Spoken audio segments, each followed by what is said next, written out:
Tonight, some consumer reporting on Michigan's new and growing recreational marijuana market. News 8's Barton Dieters comparing prices here with prices across the state and the nation and talking to experts about why the prices are what they are. Barton?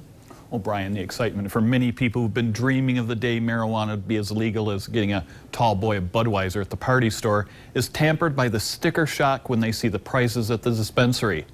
So the question is, why is Michigan weed so pricey? We have so few growing facilities available that we just are not able to produce the amount of the demand.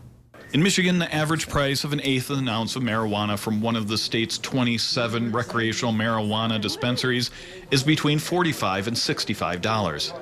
That puts Michigan at the top of the prices in states with an active adult use market. Michigan is right there with other new markets like Illinois and Massachusetts, but far higher than the granddaddy of legal weed, Oregon, which has had legal marijuana since 2014, and the same eighth of an ounce can be purchased for less than $20.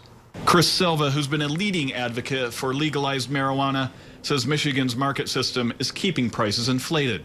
Testing and the regulatory component definitely adds to the price. Much of the marijuana coming into the recreational market is from former marijuana caregivers, not recreational growers. There's still just a problem getting the supply where it needs to be to even maintain at the medical marijuana markets, let alone the adult use markets. Benham Wrigley, one of the state's premier cannabis industry attorneys, says the blame lies not with the state, but with the businesses. Truly, it's the fault of the people who weren't ready. They just have not been able to get properties built fast enough. He says it's the basic economics of supply and demand. Then there's another problem.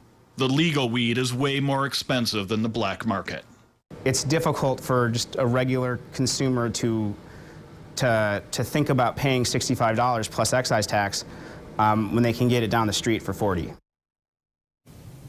The experts do say that the price will come down as there's more competition and more grow facilities, but the black market is not going anywhere for the foreseeable future. At 7, we'll look at when that may happen and also look at how prices differ in Michigan.